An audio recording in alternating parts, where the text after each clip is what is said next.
Hello. Testing, testing. All right, let's get this mic hooked up.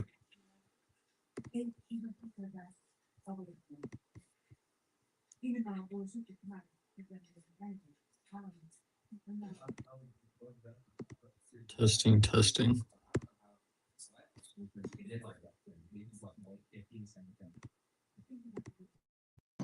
Okay, there we go. That's better.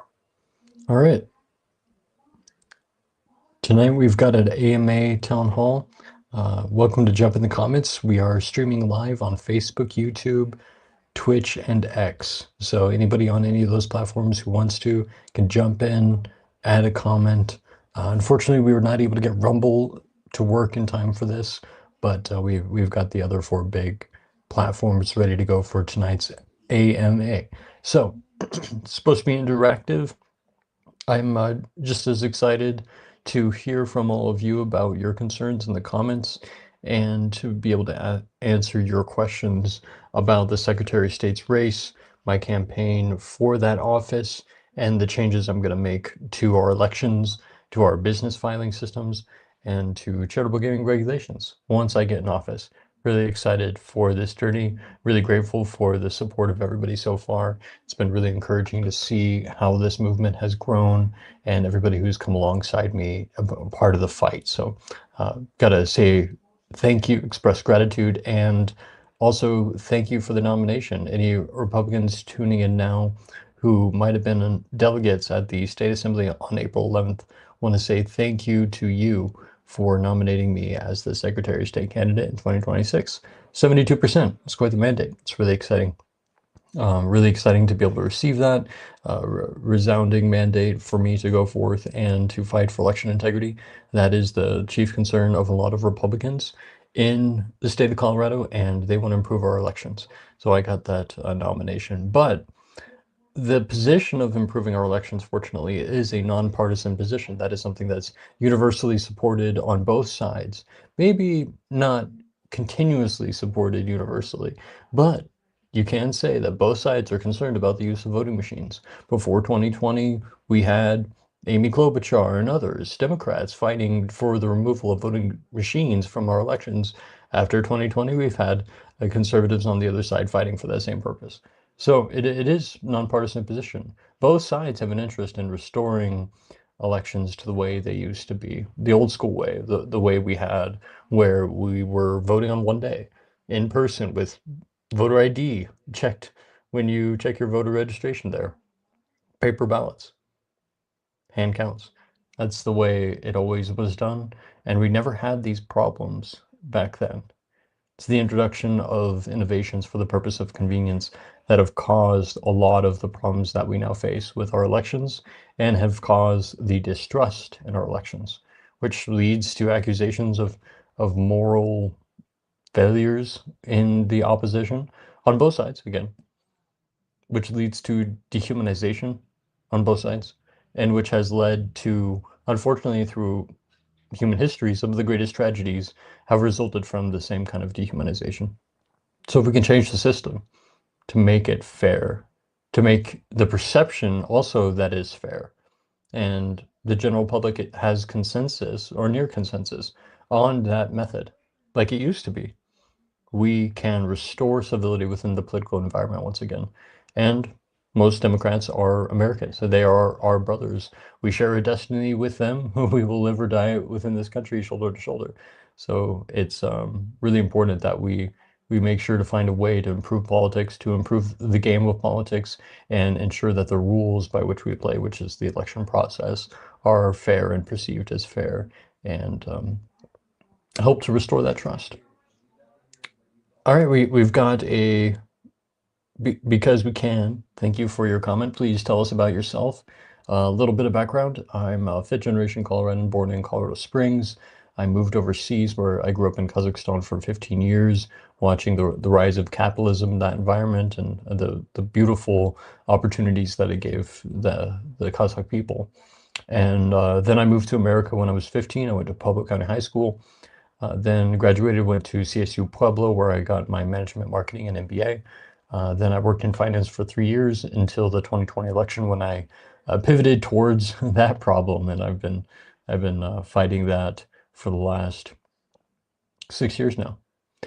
Fighting with Dominion Class Action, a lawsuit with over 400 plaintiffs, registered voters across the country, suing Dominion Voting Systems, CTCL, Mark Zuckerberg, his wife, Facebook, and the Secretary of States and governors of Georgia, Pennsylvania, and Michigan for their conduct in 2020 related to the New York Times article titled "The Shadow Campaign to Save the 2020 Election."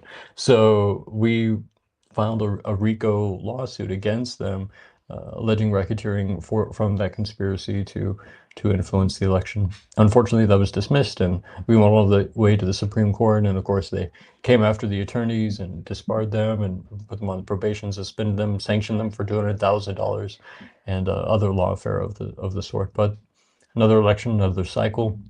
I was also involved with the recounts in 2022, where there was recounts in over 64 different counties across the state of Colorado, and we saw Jenna Griswold perform illegal counts as a part of that. And so I pursued that with a team of people. We got together some candidates as plaintiffs, and we sued Jenna Griswold 4 times that year over the illegal recounts that denied the candidates the hand count, even though they paid for that, over $500,000 paid for a hand count, and that hand count was denied.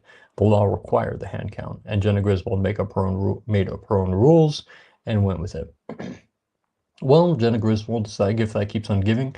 And in 2024, she gave us the BIOS password lawsuit, where I actually became the plaintiff in this lawsuit, suing Jenna Griswold over her release of those BIOS passwords immediately before the 2024 election.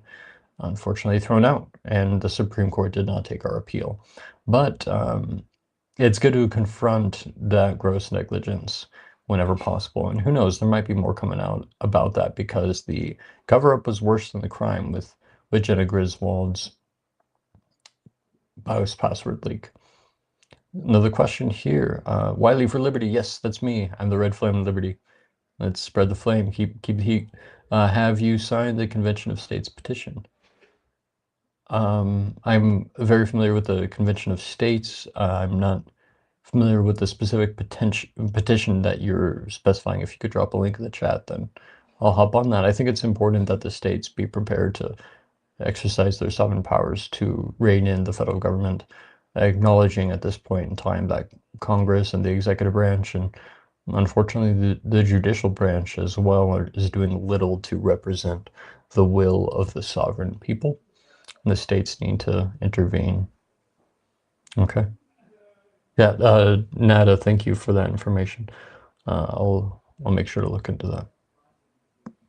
Any other questions? Conventionofstates.com. Cool. I like that. Just jump that on the screen. Anybody wants to take a look at that? Conventionofstates.com. It's a long history. I don't know the details on the usage of the mechanism through time, but it has been a system by which the states can intervene to prevent tyranny from the federal government. And we've got signs out. I love to see this. We've got over 1,000 signs now that have been distributed across the state of Colorado. Every single one personally transferred through my car to you. That's been part of my journey as I've been driving around to different counties, making sure to get those signs in yards. So I appreciate you hosting one of those. As SOS, how can you empower county clerks to fight for election integrity? Getting out of the way is the number one method. There are so many burdens that the clerks have to carry that are imposed by the Secretary of State's office. The centralized control over elections in Colorado is the worst part. We need to decentralize it. Take it back to the clerks, home rule, let them govern their own elections. They've been elected by the people in their own space. They know how to do it best for the community that's there. So we need to make sure that we're empowering the clerks and not getting in their way, not preventing their following the Constitution. And also in that pursuit, they'll also become 64 different experiments to pursue the best possible election, just here in Colorado. There's 50 other states, and each one needs to try to have the best election. This should be a competition. We should absolutely have a competition between states on having the most secure election. Arbitrarily claiming the gold standard is not, that doesn't suffice, Jen. I'm sorry. So we need radical reform, but also honesty and transparency and the ability to have external audit and review and recount. And yeah, why don't we compete? Why don't we try to have the best elections in the nation here in Colorado? And every single county will be competing against the others and performing the best elections that they can, given the unique circumstances each county has.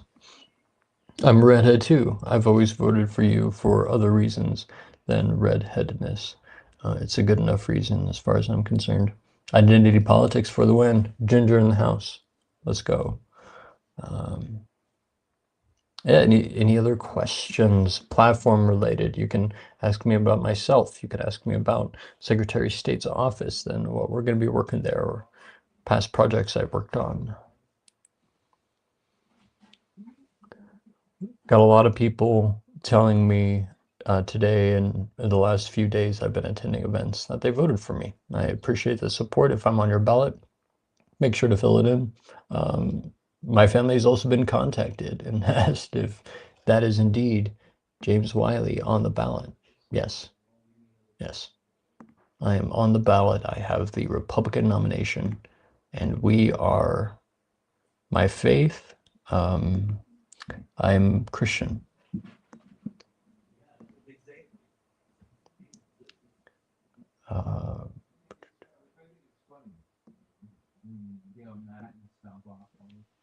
So my opponents do have a primary.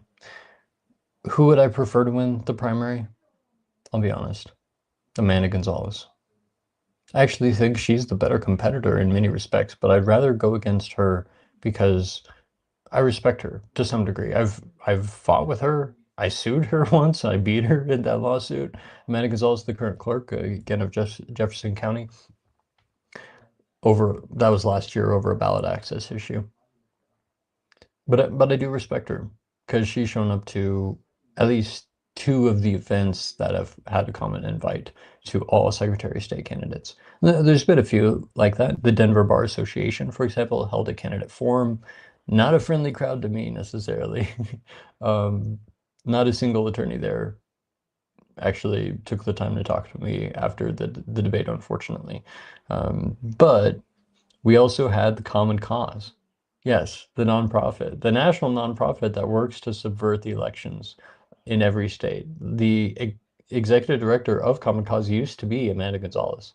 So this should have been friendly territory for her. And instead, didn't turn out that way. I flipped the entire environment into a hostile space for the enemy, bringing truth, calling out hypocrisy. The emperor has no clothes with our elections, and we need drastic change to make that work. I was able to put that in contrast to their message of everything's good, nothing to see here, trying to increase access. That message isn't going to resonate in voters in 2026. We know too much. It's well overdue. So I would rather go against Amanda Gonzalez, though. Unfortunately, she's not likely to win the primary. Have you had the power to have dinner with any three celebrities, dead or alive? Who would they be and why? Kodak Black. I thank God and Trump every day that Kodak Black is free. Amen. Definitely number one. Number two,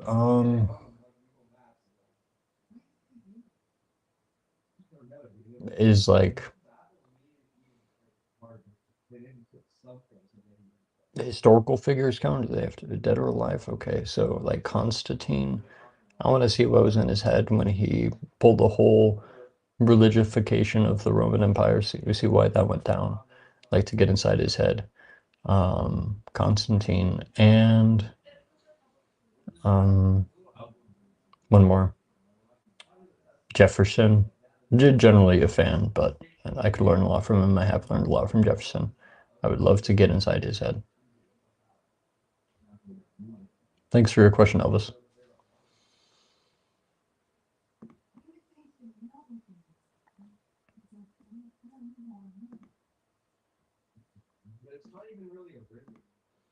Over the next few days, I've got several events coming up. Very, very busy schedule. I'm going to be all over the state. So let me go over a little bit of that. Feel free to jump in if you have any questions. But we're going to be tomorrow night with the Woman of Weld at Ben's Brick Oven Pizza. I held a town hall there a month or two ago.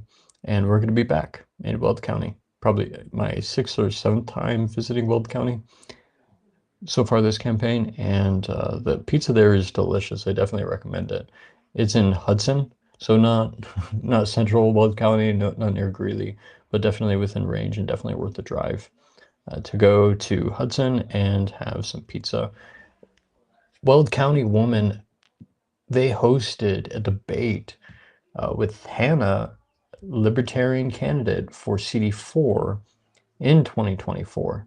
And so they're a very friendly crowd. I'm a big fan of them, and I'm excited to go visit them tomorrow. They insisted Hannah come, so I don't know if I'll be welcome if I can't get her to go. Either way. I've also got a lot happening on Friday. Highlands Ranch Republican Breakfast is taking place early in the morning, followed by the Rocky Mountain Voice Freedom Festival. I'm going to be there most of the morning and afternoon of the 26th on Friday. So if you're at the Freedom Fest, come find me. If you haven't got your ticket yet, make sure to do that. Come find me at the Freedom Fest. Let's talk. If you're interested in what we've discussed so far, love to chat more. And then I'm jumping in my car and spending the rest of the afternoon driving west to Glenwood, 3 hours on I-70 over the mountains. And Glenwood is hosting their Founders Day. That's a substitute for Lincoln Day, but Founders Day. And that's going to be a really exciting event for them. I've gone to Garfield before, and they hosted me for a town hall. I had the opportunity to get a lot of donations. Thank you, Garfield County. And also speak to them about how their elections were operating or not operating, failing to operate. So that was good to connect with them, and I'm excited to go back and see them again. Then on Saturday, right back to Rocky Mountain Freedom Fest. After, of course, Denver Republican Woman. I'm going to stop in and say hi to them before going to the Rocky Mountain Freedom Fest. For the rest of the afternoon, I'm going to be a part of the candidate forum, which is taking place 6 to 7, and then I'm going to the gala as well. So if you're at Freedom Fest, either Friday or Saturday, I hope to be able to see you there. I'm excited. So, got another question. Would you hire an exterminator in the SOS office on your first day? You know why. For the rats, the cockroaches, I'm afraid to have the same position or knowing of why that you have, Elvis. I'm just a little bit concerned. But regardless, I would take a different approach than what a lot of people are expecting of me. A lot of people expect that I will fire large numbers of the employees in the Secretary of State's office. That's not the case. That's not the case. A lot of people who work there now work there before Jenna. Why should they have their retirement, pension, livelihood, career interrupted just because the elected official changes? So I'm going to continue to support the vast majority of the employees there. There are a few I have in mind I do want to fire.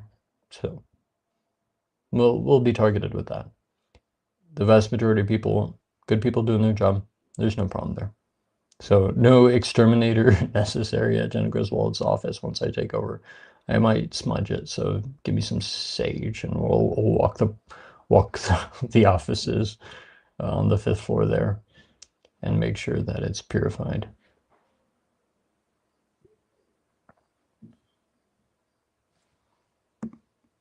I'm afraid to know why, Elvis. I'm afraid.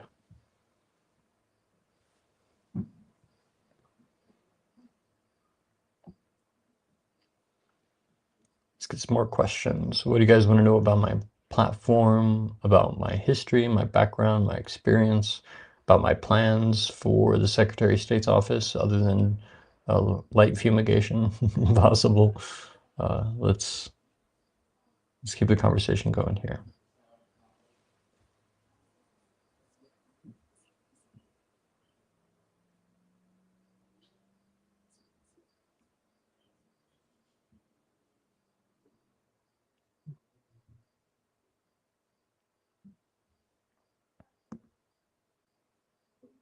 Blockchain. So blockchain is a cryptographic system of creating a database which incorporates previous entries of an array into future entries in a way that ties them together in a mutable, verifiable method. That's the summary. Let's break that down in English. So cryptography and the method of making hashes on different data sets and combining two data sets, such as previous entries with new entry, combine that, you run a hash on that. That's a process by which you can generate unique identifiers, essentially. And those identifiers are specific to that data and cannot be created in any other manner. And so, take, for example, the very, very unique color that you have on either some of the walls in your home or on something that you may have painted, or on your car. Maybe you got a unique color for your car. I have the ultra red Tesla. Ultra red, great color. But that unique color has its own serial. And so that serial could be associated with that analogy could be associated with the data that's inputted into the blockchain. And so with every new color that you add, you include the influence of the previous colors. You include the previous data in the creation of the new serial. And by doing so, you link it together in a way that you can verify the relationships and that the originality, and that it hasn't been tampered with or modified or anything like that. Most databases, you can delete something, add something new, you wouldn't be able to tell. However, within the blockchain, in order to make a modification, you're making it on top of the previous thing. Nothing can ever be deleted. You could be added to or amended or extensions, but not deletions. And that creates confidence, that creates trust. So that's a technology I'm talking about, but it's a technology that could be applied to a couple things. Largely, the blockchain has been applied to cryptocurrency, to currencies. So creating coins that are linked to each other and transactions in a database that are linked to each other. Right? So what else can be using this blockchain technology? Public records. It's a place that needs trust, a place that needs decentralization, verifiability, and it's important that we utilize blockchain for our public records. No other Secretary of State is doing anything like this. No other secretary is exploring this. The only purpose of government related to blockchain is tyranny. Unfortunately, with central bank digital currencies, no thanks. Goodbye, Fed. Don't need that. What we do need is the record keepers of our state, Secretary of State being one of them, to be in a place to use this technology to build additional trust. Trust and verify. Trust is only as good as the opportunity to verify. Same with our elections, right? We should have the opportunity to verify the method of the count, comparing the machine to the hand count, all those things. The trust is only as good as the verify. How much time and monies could be blockchain, the blockchain? 200. About 200. So what will this system affect? It'll affect business filings. When you register a new LLC or a nonprofit, those entries will be attached to blockchain. when you modify that by amending your articles of incorporation, changing the registered agent, the address, any of those different elements are entries into the blockchain, not overriding what was previously there, but adding to it. And not just trusting this, the secretary has a secure database that hasn't been hacked. I promise you, they've all been hacked. The blockchain decentralizes it again.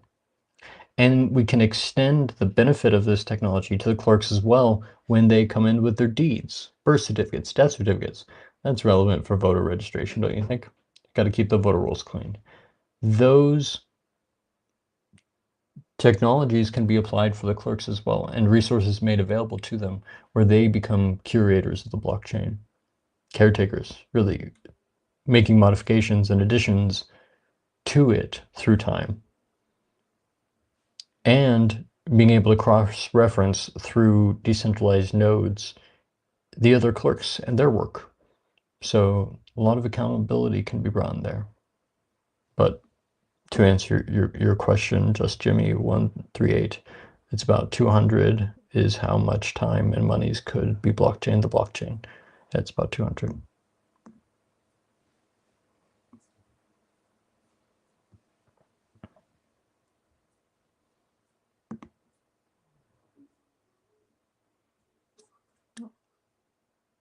Got a great audience. I want to give a shout out to everybody on X.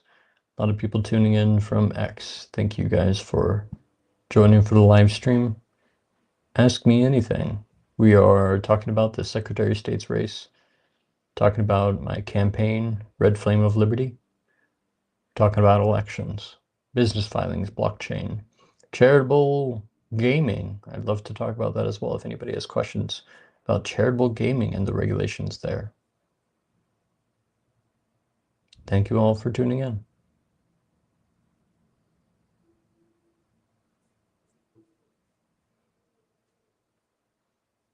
Jump in the comments. I'm just going to put them up on stage here, especially this one right here. Let's keep the conversation going. Let me know what questions you have. I'll talk a little bit about Republican chances of victory in 2026 because I'm actually surprisingly optimistic about this element.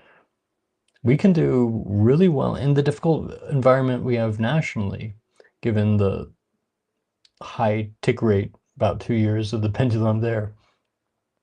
We can do really well and outperform here in Colorado because of the tyranny that's coming in the other direction. The tick rate in Colorado, I guess, is a little bit slower. We've had a 10-year pendulum swing to the left, and it's time that that swing back, in my opinion. And it has started. And we can accelerate that process. I'm excited to accelerate that process. Put in additional effort, additional work, and maybe a little bit of welding. We can get liberty on track again in the state of Colorado. I think that's our opportunity in 2026 to activate those disenfranchised but still passionate voters across the state of Colorado, in rural areas, forgotten areas of the state, places that Denver hasn't even thought of this century. We need to go and meet those people, tell them about our mission, tell them about the work we're doing, activate them and get them on board with fighting for us. We've also got Protect Kids Colorado that's on the ballot in November. Those ballot issues are going to help to get conservative unaffiliated voters to come out and vote in a midterm election, something that's relatively rare. With that participation, we have the opportunity to actually benefit as down ballot candidates, whether it's Secretary of State or the state house, state senate races, county commissioners, all the rest. Having more conservative voters come out to vote for those ballot initiatives is going to help all the other line items on the ballot benefit in a conservative manner as well. So let's look forward to that. Let's celebrate that. Like, I don't know how much we're going to win by, but we are going to win. And so that is something to celebrate. Okay. The polling On the Protect Kids Colorado, I saw a presentation today at the Lincoln Club in Denver, the VFW there off Yale and I-25. They talked about the polling that they did before they ran the ballot initiatives. They found these are 80 and 90% favorable polling on these three ballot initiatives. One being ending genital mutilation of the youth, the other being no boys and girls sports, and the other being stopping child trafficking. 80 or 90% on each of those. Pretty favorable. If that same 80 or 90% come out and vote down ballot, who knows? I just might get 72%. That seems to be the magic number for me. So that's what I'm aiming for. Any other questions? Questions about my platform, about me, about my background, about this campaign, about the work that we're doing here, fighting for fair elections, the state of Colorado, elections you can trust.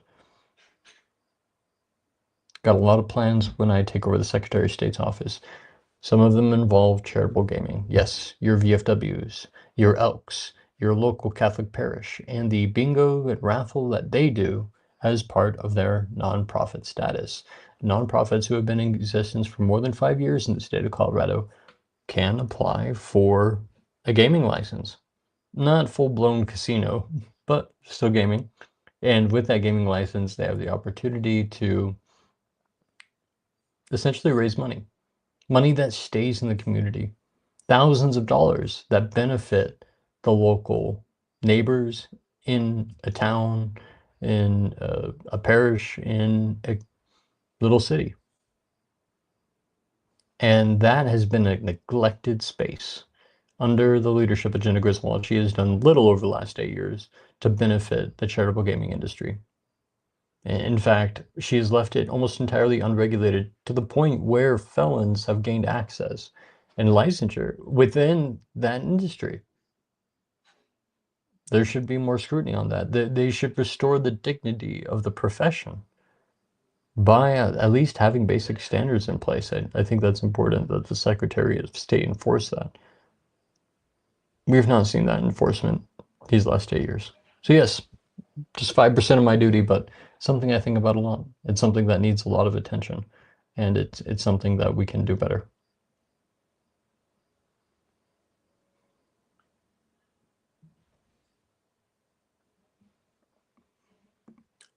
Don't be afraid. Amen. The only thing I'm afraid of is being on the sidelines for this fight, which fortunately at the moment I'm not. So I'll work hard to maintain that position, but I'm excited to be in the fight. That's where I'm most comfortable. That's where I feel I belong. And I'm grateful to everybody who sent me in here. We're gonna have a lot of fun.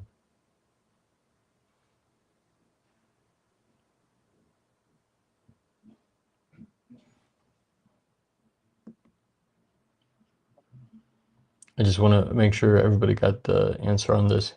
How much time and monies could be blockchain? The blockchain. Yeah, that's 200.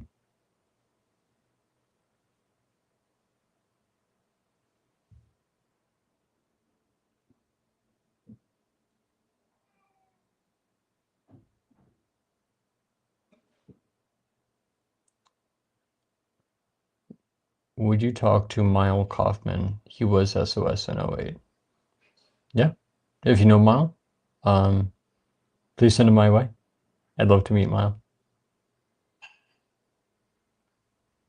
Getting the youth engaged in civics is a difficult challenge. Largely, they're checked out. It's the fault of this thing. But this is their country too. It's Mike Kaufman. Okay, yeah. Please, if you know him, I'd love an introduction. Thank you, Susan. But yeah, the youth in civics again. Sorry, is we need to make it experiential education. We can't just teach them one semester of American history and hope that they have an appreciation for the principles, the sacrifice to create those principles and to establish them. Experiential education in my mind, is participation. If the youth of our country, the youth of Colorado, the youth of the schools, private schools, public schools, home schools in the state of Colorado can participate in the election itself, they'll learn an appreciation for the freedoms that they have, the sovereignty they express through the representative form of government, through a Republican form of government. It's a beautiful thing, but you need to get involved with it to really understand and appreciate it. That's why I'd like to institute the International Ballot Counters Association across the state of Colorado, giving clerks the power to charter these within their own counties, at community centers, at schools, middle schools, high schools, co-ops, other areas where people can come together, create a voting center within their own precinct, and engage the youth in the tabulation of the ballots, the volunteers that we need to be able to accomplish this Herculean effort, which, well, we've been doing for a long time, but forgot how to over the last 3 decades, I guess. They can help us. They can be the extra hands that we need to do it once, to do it twice, to count 3 times if we need to verify that it's working correctly. We'll have the extra hands. We'll have the extra space. We'll have the resources. It'll be local. It'll be trusted. It's by doing that that you come to a place where everybody knows somebody. If you know a middle schooler or a high schooler, then you know somebody who's involved in the election. And you can go to them and ask them about it. Ask them about what their experience was like, what safeguards were in place, what chain of custody was established for the ballots. How was that enforced? How was that maintained? How was that audited? And they'll explain it to you. And this is the way it used to always be, where everybody knew somebody who was involved in the elections. And the trust in the elections was based on the relationships that existed within society. When you replace humans with machines, nobody knows the machine, nobody trusts the machine, and no one is allowed to verify the machine, audit the machine, look at the machine's code, recount the results from the machine is not allowed. Decentralization, redistribution of ballot load from a single point of failure across the population. That is how you have secure elections.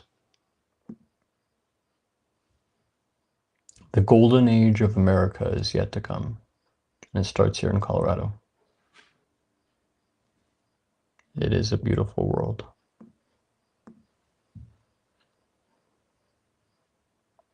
Mike is City of Aurora.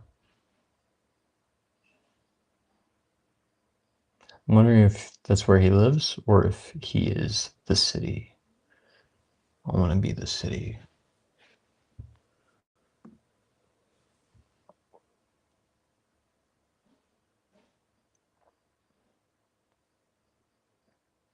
Day 1 actions in the Secretary of State's office.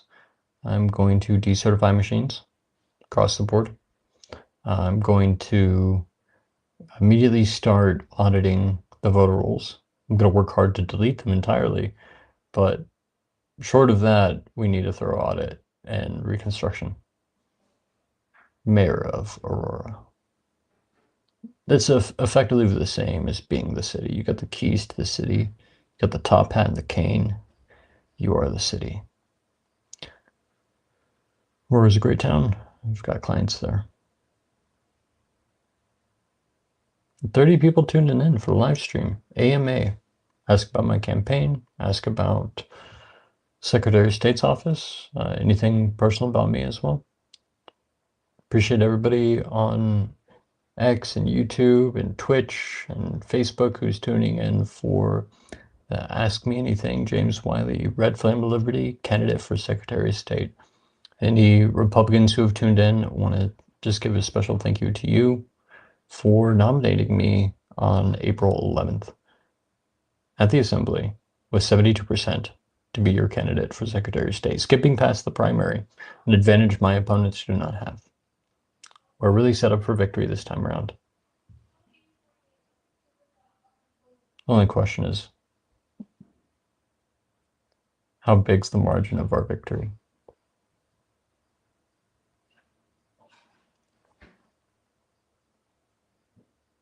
I know you guys got questions, so jump in the comments. Question will pop up here. I'll be able to answer that for you. Somebody throw me a curveball.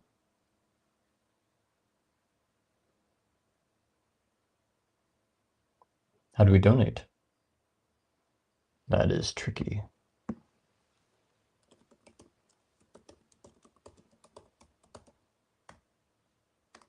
That's the best way. If you want to send me a large donation, you're welcome to send that by check as well. Check's great because there's no fee, but the convenience of the donation portal cannot be understated. Go on my website right there on the menu bar, or if you're on mobile, click the menu at the bottom of the menu, click donate. Go right to Anodot donation portal and you can select reoccurring donation. That's my preference. If you could do a reoccurring donation through the course of the campaign, I'd very much appreciate that. It's the best way to donate.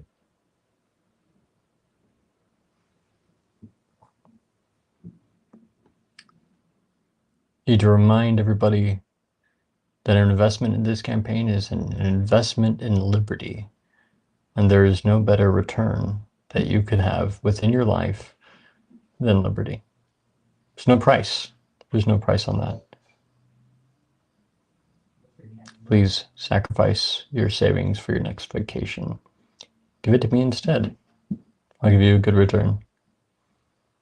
As SOS, will you be crawling back some of the fees for starting businesses and or continuing businesses in Colorado? Renewing incorporation periodically nearly tripled under Jenna Baboon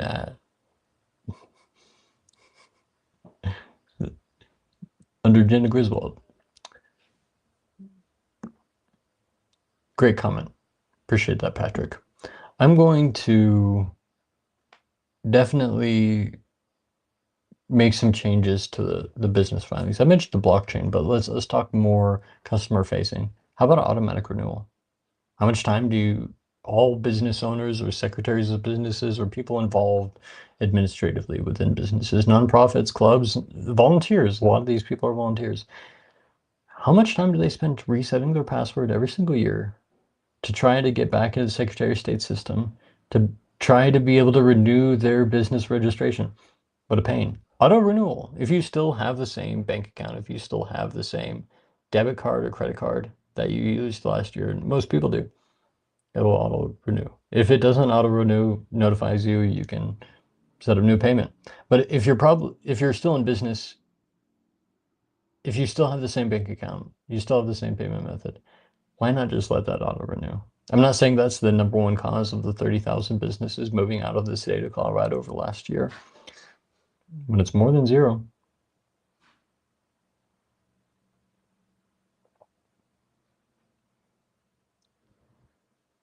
But yes, I do also want to reduce the fees. I believe the primary role of the fees should be in creating a paper trail of financial information for security reasons and to prevent fraud. But it doesn't need to be a big fee. Jenna lowered it to $1 to encourage new businesses to start up, but then they get hit with the renewal fees each year. Ridiculous. Just $1 is fine. The only risk that's presented is there was an influx of people in Pakistan and India or something who were registering businesses in Colorado because of the lowering of that fee. Yeah, that's not great. But we need to institute methods by which to review that and filter that out. We can definitely use that.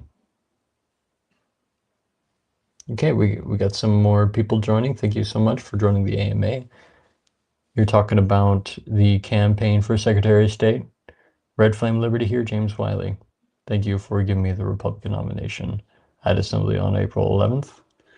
And let me know if you have any questions. Glad to talk about elections. I'll talk about business operations here in the state of Colorado, nonprofit gaming. Though, honestly, everybody knows we're here for the elections first. That doesn't mean I'm neglecting the other areas, of course. They are very important.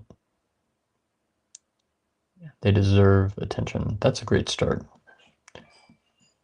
Thank you.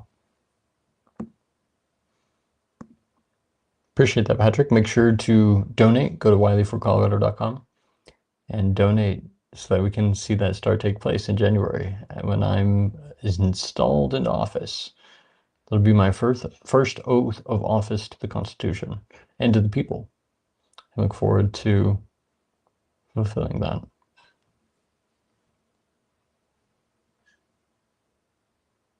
We got a bunch of people in X. Appreciate everybody who tuned in from X. We just created the Twitch account, so we're just getting started there. I do appreciate those who tuned in on Twitch as well. We're getting great growth in these other platforms. I am not yet to the threshold to be able to live stream on TikTok, but I will be there soon. So if you have a TikTok, follow me on TikTok. That'll help me get to the threshold faster. Tracer needs an overhaul. We can use blockchain for it as well. Wouldn't that be cool? What I'd like to see is deep campaign finance reform generally, but when it comes to Tracer, we really need to enable transparency through ease of review. It's hard to hold people accountable when it's so difficult to navigate the system by which you're provided with the information to see if somebody is messing up and if they need to be held accountable. Tracer is awful. We've had complaints about it for years and years, and it's been in place for years and years. Hasn't changed, hasn't gone away. Unfortunately, we're still stuck with Tracer. So we need to, I would say, replace the whole thing. If possible, we need to transition out of that and get into a new system. What changes would you, yeah. It'd be great if people, let's pull this on screen. It'd be great if people actually working at the Secretary of State's office picked up the phone. It's impossible to get somebody on the phone. I've called many times, waited for 34 minutes, and then just hangs up on you. Super frustrating when you're a small business owner. True. Yeah. I think the resources are vastly misallocated within the Secretary of State's office. You call the election line for certain subjects, you immediately get an answer. For other subjects, you never get an answer exactly what, like you described, you're on the phone for 34 minutes, and then there's not even a voicemail box that you can talk to. That can be frustrating. And I'm sure the business office is very, very similar. There's probably different departments there which have plenty of extra capacity, and you're able to call in and get your answers right away. And there's others that are much less accessible, unfortunately.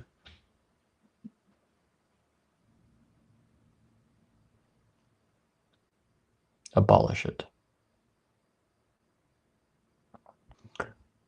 Okay, so Grok has been identified as one of the greatest solutions possible to the scourge of telephone customer service. So it'd be kind of cool to use AI to make life easier without compromising our elections. And customer service is a great place for that. I don't want to eliminate too many jobs, but I could make a lot of those jobs much easier and shorten the wait times, answer most questions more effectively using an AI language model like Grok to answer phones initially and transfer when absolutely necessary. We could take a lot of the burden off the current staff and help them operate more efficiently.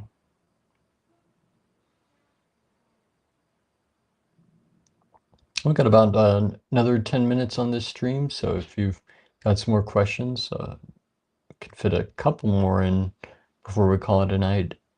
But I'm really grateful for everybody who tuned in and is joining me on this journey to take back the Secretary of State's office, take back the state of Colorado, and bring back liberty in this beautiful place. Jump in, give me some questions.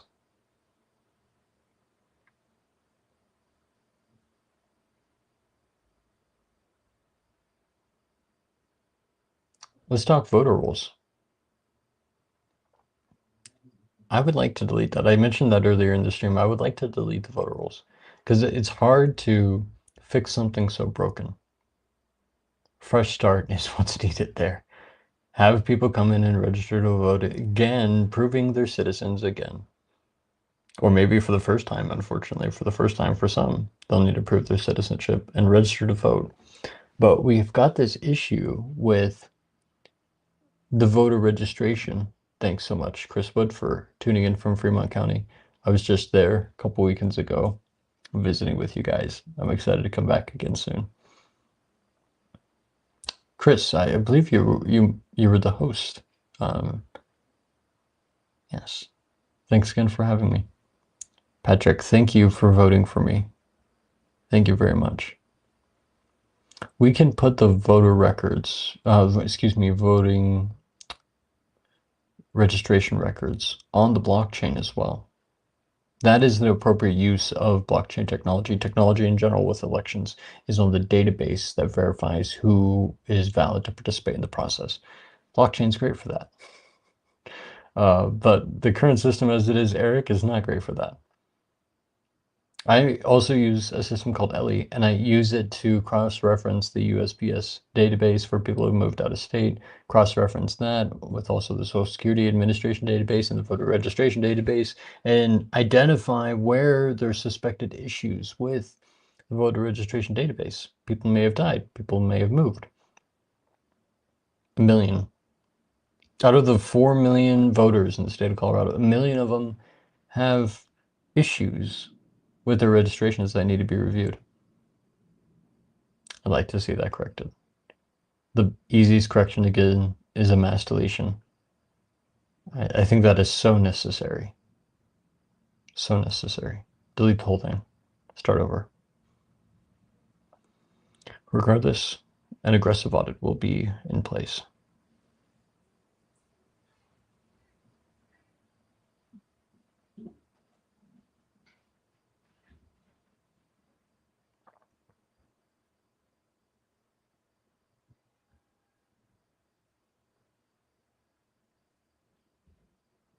Yes, I'm going to threaten you with an awkward silence until you give me another question. So, commentary on this primary election generally. I'm not really a part of it other than being on a ballot. You can fill it in. I have no competition. So I'm not really invested in the primary. But I'm finding it interesting that there's significantly higher participation of the Democrat side. And I wonder if that is in part because we have so many uncontested races on the Republican side. Mark Baisley, Kevin Grantham, myself, all statewide candidates. Literally 3 out of the 5 statewide candidates are unopposed. Now, plenty of local races have primaries still, but not all of them. And I think the Republicans are doing a better and better job of selecting their champions earlier in the process and not leaving that to fate, not leaving that to the primary, not leaving that ultimately to the unaffiliated voter to decide in June. So the Democrats have therefore attracted the participation of twice as many unaffiliated voters as have participated in the Republican primary so far. Let's rewind 4 years. Over 460,000 unaffiliated voters participated in the Republican primary.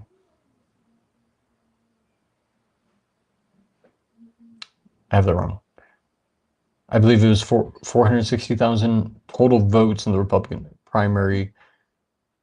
I believe it was like 150, not quite 200,000 votes were from unaffiliated last year. But it was 2-1 to the Republican side. Very low unaffiliated participation in the Democrats 4 years ago. So now we're seeing the flip. And I'm wondering what will be the reaction from the Democrats with the primary? How will they respond to the unaffiliated voter determining the outcomes here? Take, for example, Diane DeGette in CD1, congressional campaign, Denver, DSA stronghold. And they've got this communist running for Congress there. who is polling really, really high, but not necessarily among the unaffiliated voters. That is an opportunity that we have to see how the Democrats feel about the election system as it's been put in place by Ken 30 himself. Well, unfortunately, my batteries run out. I see one more comment here on Matt Crane. What can be done about Matt Crane and his wife? He is corrupt as Griswold and has been part of everything that's happened to Tina Peters. Don't stop talking about him. We won't let him get away with it. He's actually my neighbor in Littleton. Not too close, I promise, but maybe too close. Anywhere in Colorado is too close for that guy to be to me. But his wife works for Dominion Voting Systems, and he was instrumental in the influence of the Secretary of State, the County Clerks Association, statewide association, in bringing about the influence at Dominion. And I believe former clerk out of Arapahoe. I could be wrong, but all right, guys. My battery is dying, so I gotta wrap it up. Thank you all for tuning in. Appreciate you. Donate wileyforcolorado.com. That's WILEYFOR Colorado.com. Volunteer. I need you on my team. Thanks so much. Peace.